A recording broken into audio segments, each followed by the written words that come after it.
आज हम कक्षा 9वीं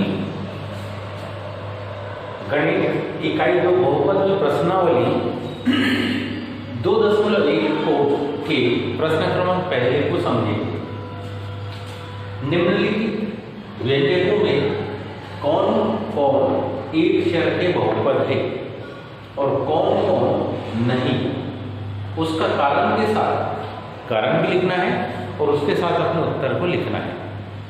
सबसे पहले जो बात ध्यान रखनी है वो कुछ इस प्रकार से कि बहुपद कौन होगा इसको पहले समझ लीजिए। बहुपद में घात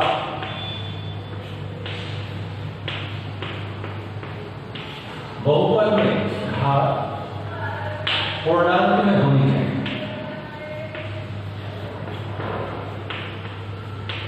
कहने का मतलब घात कैसी, 1 हो, 2 हो, 3 हो, इस प्रकार से। दूसरी बात, घाते ऋणात्मक नहीं होनी। बहुपद में किसी भी पद की घात ऋण में नहीं आ सकती और इन दो बातों को हम ध्यान रखते हुए जांच करेंगे कि कौन बहुपद है कौन बहुपद नहीं। सबसे पहले देखें 4x की घात 2 ऋण 3x धन 7। पहले पद में भी x है, दूसरे पद में भी x है, तीसरे पद में x नहीं है। अगर हम लिखना चाहें तो इसको हम लिख सकते हैं x की घात 0। जहां पर चर नहीं लिखा हो वहां पर उस चर की घात 0 लगाकर लिखी जा सकती है। यानी पहले से लेकर तीसरे तक में केवल एक ही चर लिखा है, क्योंकि चर की जो घातें हैं, अब इनको ध्यान से देखिए तो जो चर की घातें हम देखते हैं तो पहले में चर की घात 2 है, दूसरे में चर की घात 1 है, तीसरे में चर की घात कुछ नहीं मतलब 0 है। चर की घातें जो आपके पास में है कौन सी, 2, 1, 0, ये पूर्णांक में है। जब ये पूर्णांक में है तो चर की घातें पूर्णांक में है।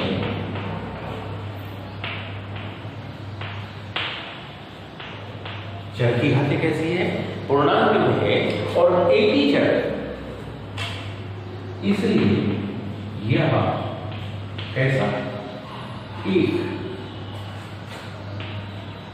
चर वाला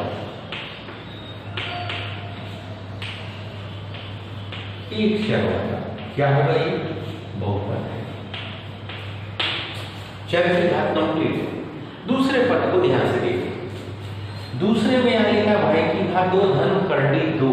यहां पर ध्यान से देखिए तो अंक के ऊपर करनी चाहिए, किसी चर के ऊपर करने का चिन्ह नहीं है।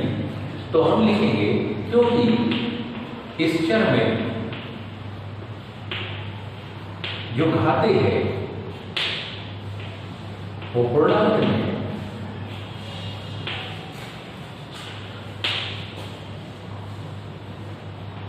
और यहां भी ध्यान से देखें तो भाई के अलावा कोई दूसरा चर नजर नहीं आता है, इसलिए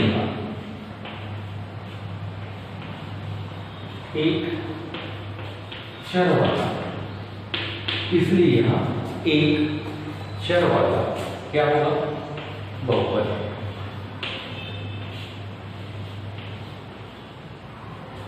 तीसरे को ध्यान से देखें तो इसमें लिखा है 3 करनी t।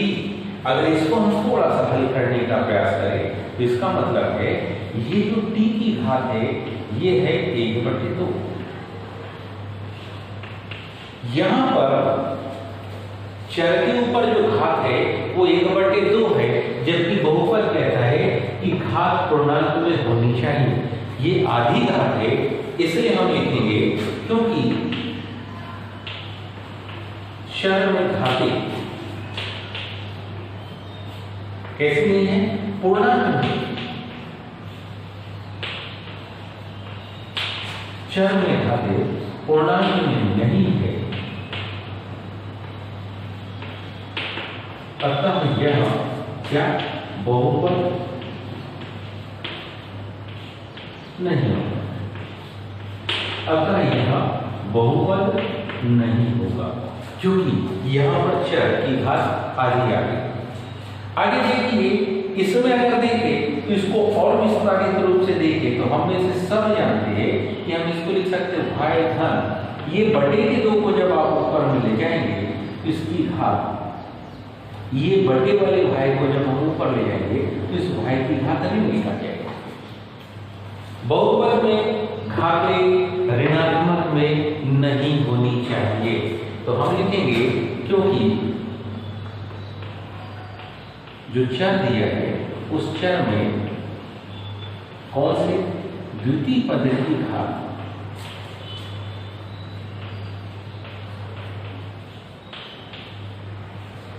ऋणात्मक है, द्वितीय पद की घात वैसे देख रहे हैं तो ऋणात्मक नहीं दिख रही, लेकिन जब बड़े वाले पद को आप अंश में लाएंगे तो घात धन से ऋण में परिवर्तित हो जाएगी।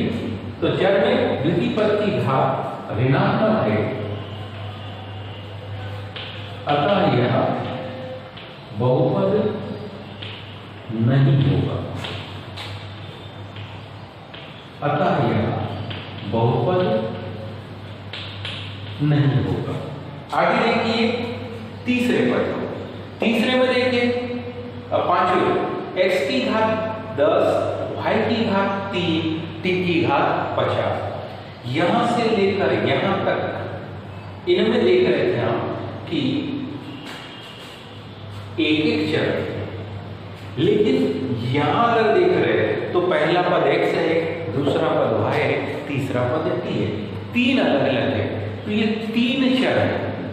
अब घात देखिए तो पहले की घात 10 पूर्णांक है, दूसरे की घात 3 पूर्णांक है, तीसरे की घात 50 ये भी पूर्णांक है। तो हम कह सकते हैं यहां व्यंजक में, यहां जो व्यंजक है, यहां जो बहुपद दिया है या व्यंजक में क्या x, y, t 3 चर,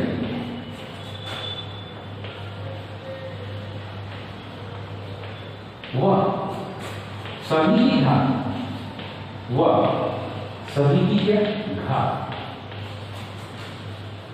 पूर्णांक, वह सभी की घात पूर्णांक में है। पहले की घात 10, दूसरे की घात 3, तीसरे की घात 50, इसलिए यह कितने 3 चर वाला बहुपद है, इसलिए यह 3 चर वाला क्या होगा बहुपद है।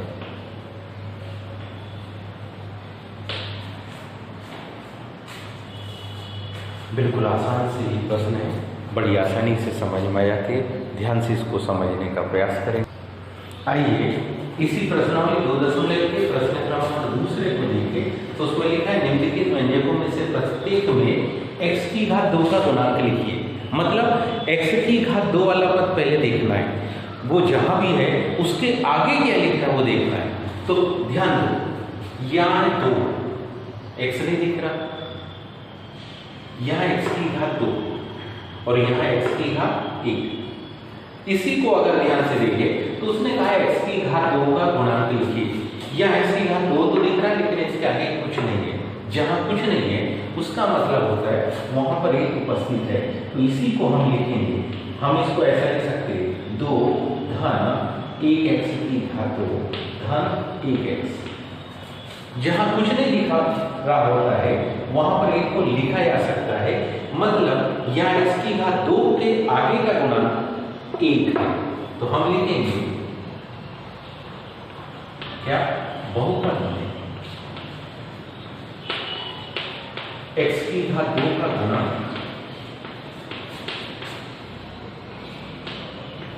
बराबरी से 1 है। इसे ध्यान से देखो, 2 ऋण x की घात 2 धन x की घात 3। यहां पर भी x की घात 2 के आगे कुछ दिखाई नहीं पड़ रहा है, कोई अंक नहीं है, लेकिन अगर अपन इसको लिखे तो हम ऐसा लिख सकते हैं 2 ऋण 1 x की घात 2 धन 1 x की घात 3।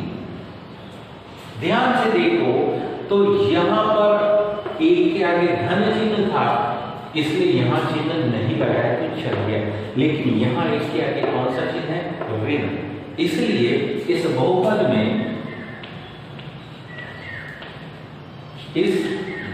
में x की घात 2 का जो गुणांक दिख रहा है वो x की घात 2 का गुणांक आपको मिल रहा है ऋण 1। ध्यान देना, धन को नहीं लगाए तो भी धन उपस्थित होगा, ऋण को लगाना पड़ेगा। तीसरे क्रमांक के इसमें देखें तो यहां पर दिख रहा है π/2, तो हम लिखेंगे इस बहुपद में x की घात 2 का गुणांक। अगर ध्यान से देखें तो हम पाते हैं कि x की घात 2 के आगे गुणे का चिन्ह बना है, फिर लिखा है π/2, तो इसका जो गुणांक है वो π/2 है। परीक्षा की दृष्टिकोण से जो प्रश्न इस प्रश्न में सबसे ज्यादा महत्वपूर्ण है वो प्रश्न है 14, क्योंकि इसमें कहीं भी हमको x की घात 2 नजर नहीं आ रहा है और पूछा है कि इसमें x की घात 2 गुणांक लिखिए। अब इसको हम कैसे लिखेंगे? तो इसी बहुपद को लिखने के लिए x की घात 2 है तो नहीं, अगर हम लिखना चाहें तो ऐसा लिख सकते हैं क्या? 0, ये 0 लिखा है, गुणित x की घात 2 धन करनी 2x। ये जो ऊपर बहुपद लिखा है वही उसी का एक रूप और है। कहने का मतलब जब वो पद है ही नहीं तो उसके आगे का गुणांक 0 होता है। x की घात 2 वाला पद है नहीं, मतलब उसके आगे जो गुणांक होगा वो निश्चित 0 होगा, तभी तो वो नहीं है। तो कहने का मतलब है बहुपद में यहां पर x की घात 2 का जो गुणांक है वो कितना होगा? 0।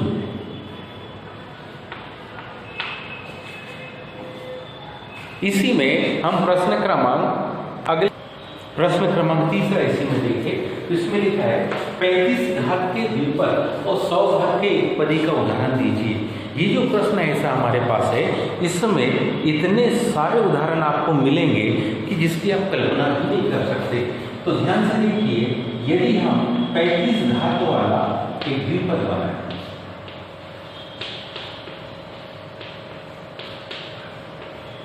हमको ये ध्यान रखना है कि जो द्विपद बनाएंगे उसमें ऐसा पद हो जिसकी अधिकतम घात 35 हो, 35 से ज्यादा नहीं हो। उससे कम घात वाले पद भी हो सकते, लेकिन एक पद कम से कम ऐसा हो जिसकी घात 35 हो और पदों की संख्या 2 होनी चाहिए। 2 से ज्यादा पद नहीं होना चाहिए। 2 से ज्यादा होंगे तो त्रिपद हो जाएंगे, 2 से कम होंगे यानी एक पद ही हो जाएगा।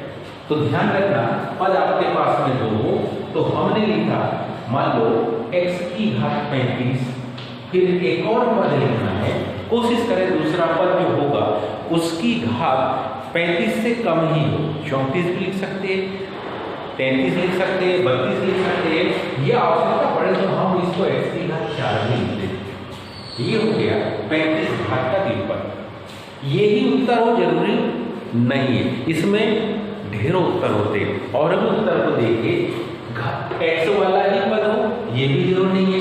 हो सकता है कि कोई ऐसा लिख देता t की घात 35 धन 4t की घात 2। ध्यान से देखिए, किसी अंक का भी गुणा हम कर सकते हैं, पहले पद में भी किया जा सकता है। या कोई लिख सकता था 5 y की घात 35 धन y की घात 4।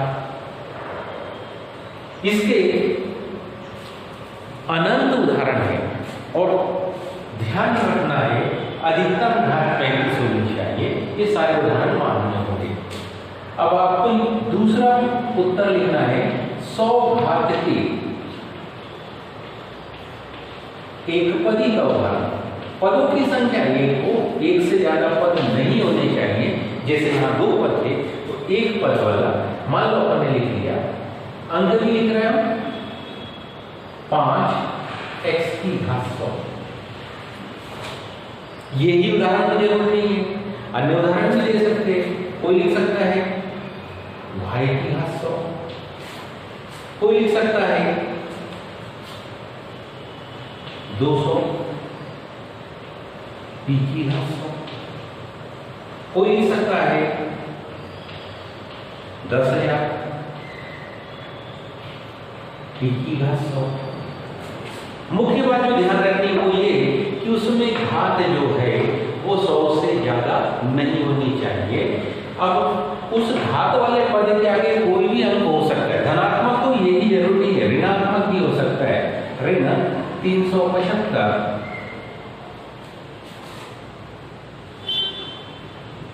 यहां लिख देंगे हम z की घात 100, 375 z की घात 100। तो इस प्रकार से इसमें भी अनंत उत्तर हो सकते हैं। सारे उत्तर सत्य तब होंगे जबकि उस पद की घात 100 होगी और जबकि उस पद में पदों की संख्या 1 होगी। तो ये सारे उत्तर इसके मान्य होते हैं। इसमें कोई निश्चित उत्तर ही हो ये जरूरी नहीं है। तो आज हमने कक्षा 9वीं का प्रश्न क्रमांक पहला, दूसरा, तीसरा हल किया। उम्मीद है आप सभी को समझ में आया होगा। शेष आगे पढ़ेंगे। आज के लिए इतना ही। धन्यवाद।